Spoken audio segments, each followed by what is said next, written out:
এখানে নাস্তা রেসিপিটা বানানোর জন্য একটা মিডিয়াম সাইজের বাটির মাপ করে 1 বাটি ময়দা নিয়ে নিয়েছি। তো প্রথমে ময়দাটা একটা খালি পাত্রের মধ্যে ঢেলে নেব। ময়দার মধ্যে দিয়ে দেব সামান্য করে একটুখানি লবণ আর চা চামচের 4 চামচ সাদা তেল। লবণ আর সাদা তেল দিয়ে ভালো করে ময়দার সঙ্গে মিশিয়ে নেব। লবণ আর তেল ময়দার সঙ্গে ভালো করে 2 মিনিট মতো এভাবে করে মিশিয়ে নিয়েছি। তো যখন দেখবেন ঠিক ময়দাটা এরকম দলা পাকিয়ে যাচ্ছে তখনই বুঝে নিতে হবে যে মেশানোটা ঠিকঠাক হয়েছে। এবার আমি এর মধ্যে অল্প অল্প করে নর্মাল জল দিয়ে মেখে নেব। জল একেবারে দিয়ে দেব না, কম বেশি হয়ে যেতে পারে, অল্প অল্প করে বারে বারে দিতে হবে আর মেখে নিতে হবে। এখানে বন্ধুরা ময়দার ডোটাকে আমি মোটামুটি 5 থেকে 6 মিনিট ঠেসে ঠেসে মেখে নিয়েছি। তো এখানে মাখাটা আমার মোটামুটি কমপ্লিট হয়ে গেছে। এবার আমি এর উপরে অল্প করে একটুখানি সাদা তেল মাখিয়ে নেব উপর থেকে, যাতে করে ময়দাটা উপর থেকে শুকিয়ে না যায়। এবার এই ময়দার ডোটাকে তেল মাখিয়ে মোটামুটি রেখে দেব 12 থেকে 15 মিনিটের জন্য। নাস্তাটা বানানোর জন্য একটা হালকা করে চিনির রস তৈরি করতে হবে। তার জন্য উনানেতে কড়া বসিয়ে দিয়েছি আর এখানে যে বাটির মাপ করে ময়দা নিয়েছিলাম ঠিক সেই একই বাটির মাপ করে হাফ বাটি জল নিয়েছি। জল দিয়ে দেব, হাফ বাটি দেব চিনি। যতটা জল ঠিক ততটাই চিনি, সেটা কিন্তু খেয়াল রাখতে হবে। একদম হালকা করে একটা চিনির রস তৈরি করতে হবে। চিনি খুব সুন্দরভাবে গলিয়ে নিয়েছি। এখানে চিনির রসটা কিন্তু বন্ধুরা কোনোভাবে জাল করা যাবে না, শুধুমাত্র চিনিটাকে গলিয়ে রসের সঙ্গে মিশিয়ে নিতে হবে। এখানে আমি 2টো এলাচ দিয়ে দেব, বেশ সুগন্ধ হবে। তো এবার আমি চিনির রসটা নামিয়ে নেব। এখানে একটা ছোট্ট করে মিশ্রণ রেডি করব, এটা আমার পরে কাজে লাগবে। তো একটা বাটির মধ্যে চা চামচের মাপ করে 2 চামচ ময়দা নিয়ে নিচ্ছি। তো মনে রাখবেন অবশ্যই 2 চামচ ময়দা আর 4 চামচ সাদা তেল।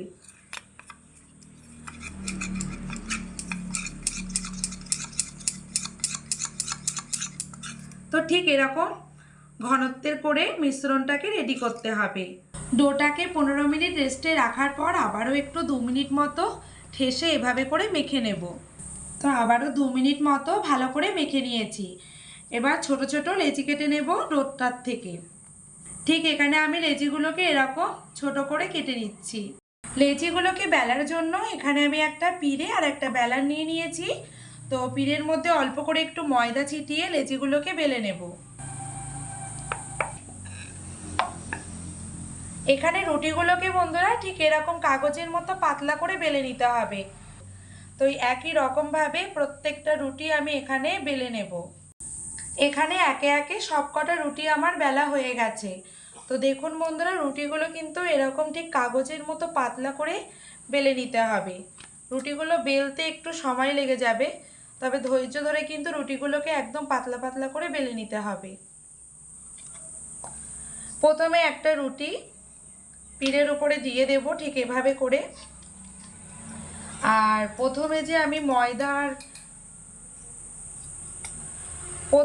ময়দা সেই সাদা তেলের মিশ্রণটা করে রেখে দিয়েছিলাম, সেটা অল্প করে রুটির উপর থেকে দিয়ে দেব এভাবে করে। একটু হাত দিয়ে রুটির ভেতরটা মাখিয়ে নেব। আপনাদের হাতের কাছে যদি ব্রাশ থাকে তো সেই ক্ষেত্রে আপনারা ব্রাশ দিয়েও মাখিয়ে নিতে পারেন। খুব সামান্য করে ছিটে ফোটা ময়দা একটু উপর থেকে ছিটিয়ে দেব। ঠিক একই রকমভাবে অপর রুটিটাকেও উপর দিয়ে একটা দিয়ে দেব রুটি। তো উপর থেকে একটা রুটি দিয়ে দিলাম আর হাত দিয়ে ঠিক এরকম করে একটু চিপকে দিতে হবে, যাতে করে এটা ভেতর থেকে বসে যায়, একটার সঙ্গে একটা খুব ভালোভাবে লেগে যায়। তো একই রকমভাবে ময়দার ওই মিশ্রণটা আবারও রুটির উপরে দিয়ে দেব।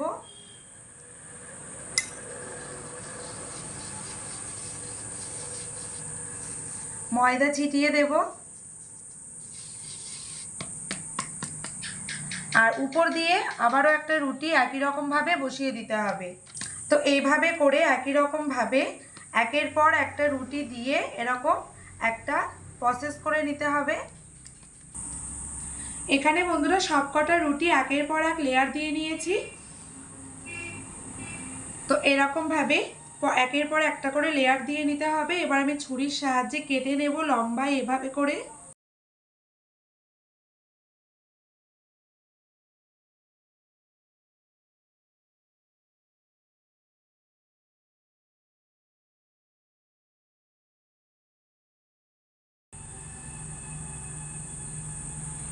ঠিক এরকম করে লম্বায় মুড়িয়ে নিতে হবে, যেভাবে আমি দেখাচ্ছি। এই দেখুন কত সুন্দর একটা বানানো হয়ে গেল।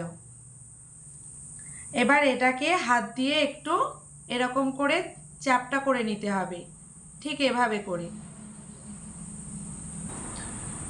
তো এখানে বন্ধুরা এই অংশগুলোকে একটু বেলন দিয়ে হালকা করে বেলে নিতে হবে, খুব বেশি চাপ দিয়ে নয়, হালকা চাপ দিয়ে।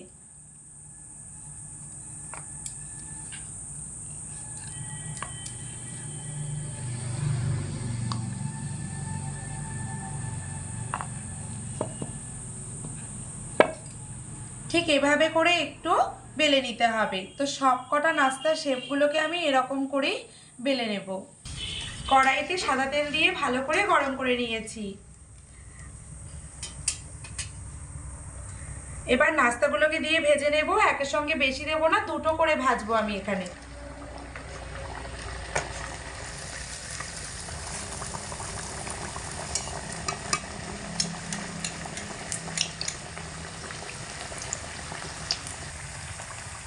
তো দেখুন বন্ধুরা এখানে নাস্তাগুলো কত সুন্দর ফুলছে। ঠিক এরকম কিন্তু টোকর টোকর ভাবেই ফুলবে, আর দেখবেন খুব সহজেই তেলের উপরে ভেসে উঠবে।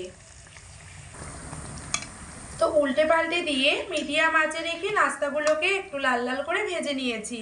তো দেখুন বন্ধুরা নাস্তাগুলো কিন্তু উপরে খুব সুন্দর একটা লালচে কালার ধরে গেছে। এবার আমি এই মতো অবস্থায় তেল ঝরিয়ে ছেঁকে তুলে নিচ্ছি। নাস্তাগুলোকে বন্ধুরা এখানে একটা থালার মধ্যে আমি নিয়ে নিচ্ছি। তো দেখুন নাস্তাগুলো দেখতে কতটা সুন্দর হয়েছে, প্রত্যেকটা নাস্তা কিন্তু এরকম খুব সুন্দরভাবে ফুলবে। এবার উপর থেকে আমি চিনির রস দিয়ে দেব। প্রথমে যে চিনির রসটা বানিয়ে রেখেছিলাম সেই চিনির রসটা আমি নাস্তার উপর থেকে দিয়ে দেব। চিনির রসে কিন্তু রেখে দিলে হবে না, জাস্ট উপর থেকে চিনির রসটাকে এভাবে হালকা করে দিয়ে দিতে হবে।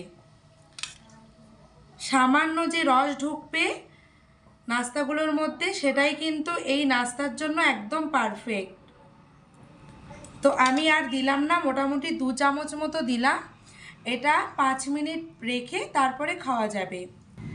5 মিনিট পর ফিরে এলাম বন্ধুরা। এবার একটা নাস্তা ভেঙে আপনাদেরকে দেখাবো যে নাস্তাগুলো কতটা মুচমুচে হয়েছে।